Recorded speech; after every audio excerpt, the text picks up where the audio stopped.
Well, I mean, this is a typical pathology of the United States, to be honest. If you have something that they want, if you have something that they need, then they hate you. They demean you and they dehumanize you. You're not just an enemy to them, you're not even human.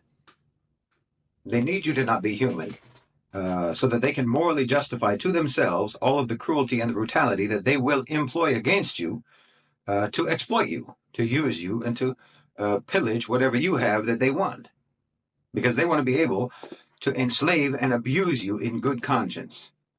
The most obvious example, of course, is slavery. But of course, that was just one, maybe the most acute and the most grotesque form of dehumanization that they did. But this is just their way.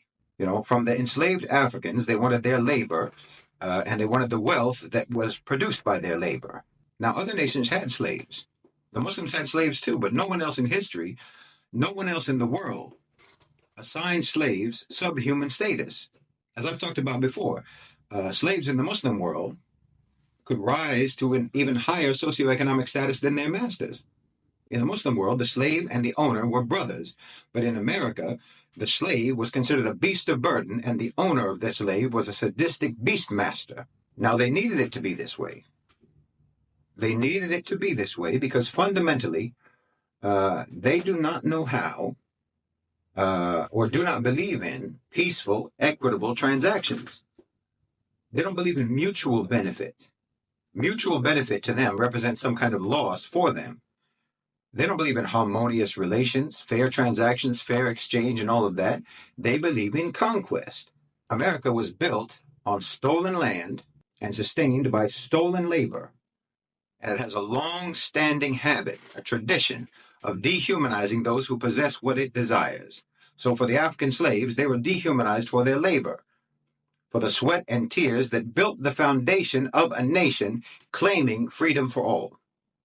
But they had to dehumanize them in order to make that claim, you see, because they wanted to be able to pretend that they were good, righteous, enlightened people who believed that all men are created equal. But they also wanted to continue treating African slaves as less than human, as less than equal. So they had to invent this idea that, well, they're not fully human, so therefore it doesn't count. It wasn't a violation of their principles to treat beasts of burden as unequal. By dehumanizing them, they were able to convince themselves that chattel slavery didn't contradict with their claims of virtue. Or you can look at the Native Americans.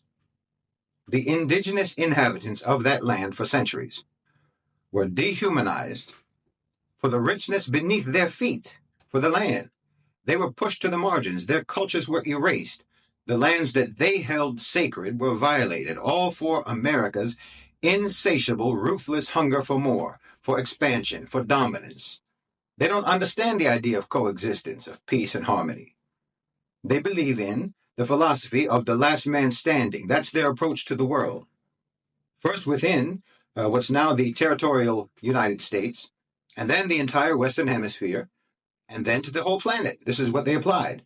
Mexico, Central America, South America, you see the Latin Americans, their natural resources were sought, and so their sovereignty was trampled upon.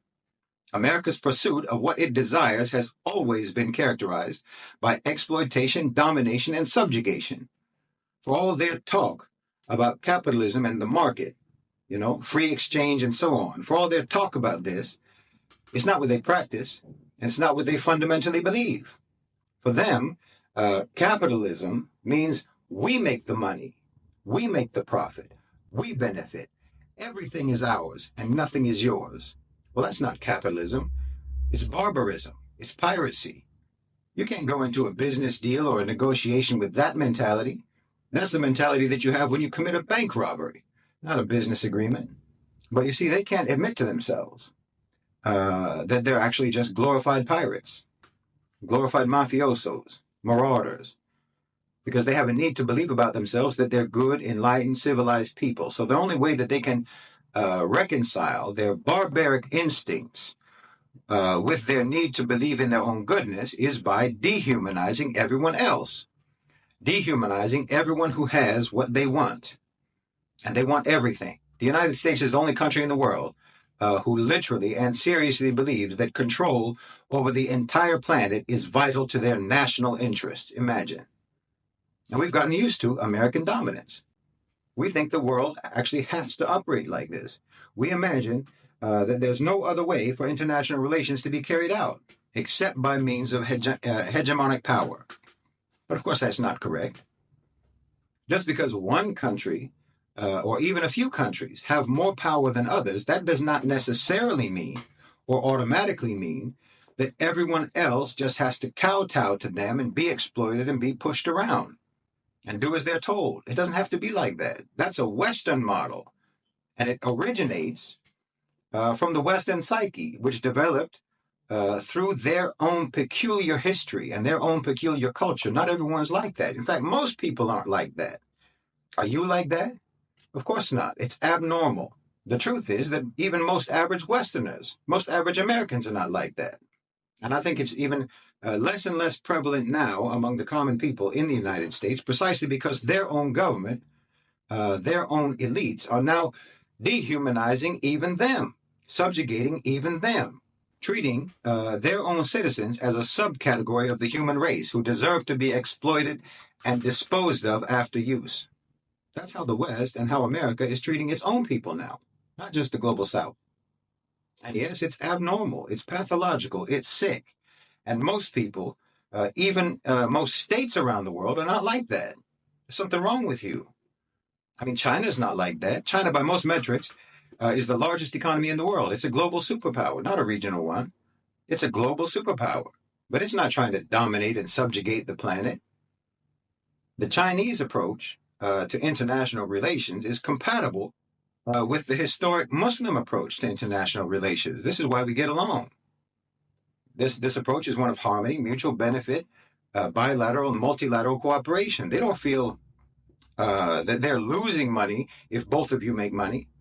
They don't regard your prosperity or the prosperity of others as a threat to their own prosperity. They believe in mutually profitable transactions.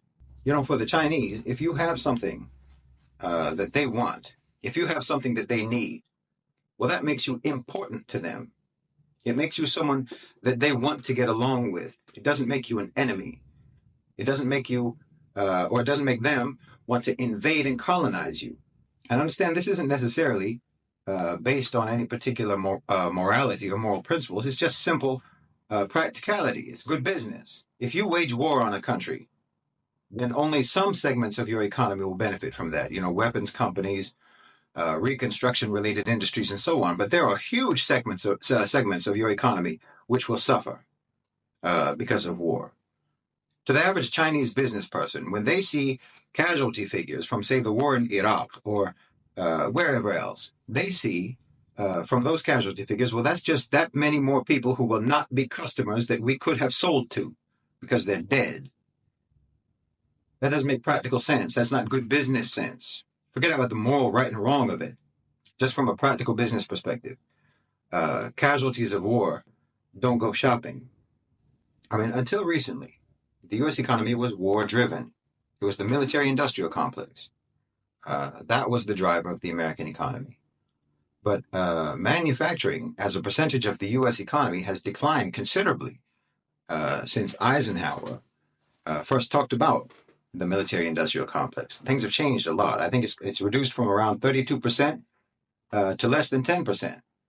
And about today, about 90% of American manufacturing is not connected to the U.S. military. That means that other business sectors have greater influence than they used to. Business sectors that may not necessarily benefit from war, but could actually be hurt by war. And as the domestic economic dynamics have changed, as you know, so too have the domestic power dynamics with the rise of private sector power and the globalization of private sector power, to where now the owners and controllers of global financialized capital are no longer tied to American prosperity.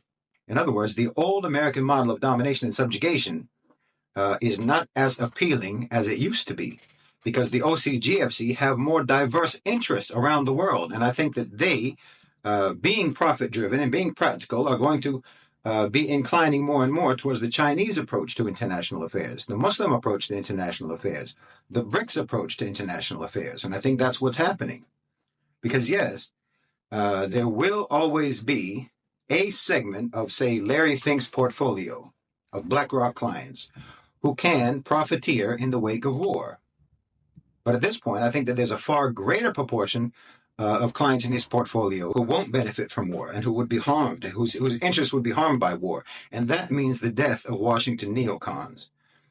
So the military-industrial complex created a monster, the neocons, the neoconservatives in Washington, whose policy proposals for any kind of international policy proposals always involve bombing. So they created this monster, but now that monster is redundant. It's obsolete. It's become a liability. But it's like an old device that cannot support a software upgrade. They can't adapt to the new political and economic landscape. So you still have these dinosaurs like Victoria Nuland calling for war with Iran, for example. But the OCGFC, in my opinion, do not want a war with Iran. So you have this comical exchange that took place, that reportedly took place between the U.S. and Iran during talks in Switzerland, where they were telling Iran, let us conduct some attacks inside of Iran just for show, basically to appease the dying wishes of the neocons on their deathbed. But please don't retaliate. We don't mean it. Just let us do some attacks, and we won't escalate after that. And of course, Iran said, well, no. If you attack us, we will regard it as an act of war, and we will retaliate against your bases in the Middle East. Of course, attacks against U.S. bases in the Middle East will mean the destruction of everything that BRICS and the OCGFC and BlackRock have planned for the region. So no, Washington, I don't think, is going to get the approval for that. So then Biden is left with the only way to appease the neocons being to attack Iranian assets outside of Iran, attack them in Iraq and in Syria and so on. So you see how they're getting put in check? Because the global power dynamics have changed, and the U.S. is being forced now to try to adapt. And it's an entirely new experience for them. And they're adapting badly. Because again, it's just not their nature. They're offended at any constraints on their belligerence. They're indignant at the idea that the whole world should not just offer them tribute and gratefully subordinate themselves to American power. They can't stand it. It doesn't compute in their minds. This is a habit of thinking that predates their actual power, and then having power just made it worse. And I don't think that anyone, most of all the OCGFC, believe that they can ever change. And that's why I think America is gradually being sidelined and being abandoned by the global elite. Because they're incapable of updating their software. They're incapable of updating their mentality. And they're incapable of civilizing. Because having had the ability to impose their will around the world meant that they never had to civilize. And they don't actually possess any internal motivation to do so, and they never did. So ultimately, I think that they're going to be left behind. And it's starting to dawn on them, I think, that they're being left behind. But at the moment, I think they're still in denial. I think they're in denial. I mean, because, look, practically speaking, how exactly are you supposed to ever dial back from dehumanizing whole nations, whole countries, whole populations, and then treat them and expect to be treated by them in any kind of normal way? I mean, again, look at the situation inside the U.S. with African Americans. Until today, the racial situation in that country isn't normal. They still don't know how to deal with each other in any kind of a normal way. And the same applies now for the rest of the world and the U.S. Their relations with the rest of the world is very similar to their relations between the former slave owners and the former slaves. Because you dehumanize people. And how are you supposed to get past that? How are you supposed to get that out of your own mind? And how are they supposed to get it out of their own mind about you? It's very difficult. So now the same dynamic, the same dysfunction is going to potentially permanently plague America's relations with the rest of the planet. I mean, in some ways, you could say that BRICS, the BRICS countries, are almost performing a kind of an intervention, like with an alcoholic or a drug addict. The U.S. is reaching rock bottom, and BRICS is performing an intervention to force them to see, to face what they really are and how they really are, and forcing them to see the way they're going to have to be if they want to recover any kind of respectable role in the world. But until now, I think the U.S. is in denial. They can't face it. You know, Europe is kind of like that last friend of a drug addict who sticks by them until the end. until finally the addict steals from them and lies to them and betrays them too, and eventually they'll lose even that friend. You know, it's like that song says, America is smoking all of its friends down to the filter, and the inevitable reckoning is coming, and it's going to be hard. But by the time it comes, I don't think anyone will really be interested, because by that time the world will have already moved on.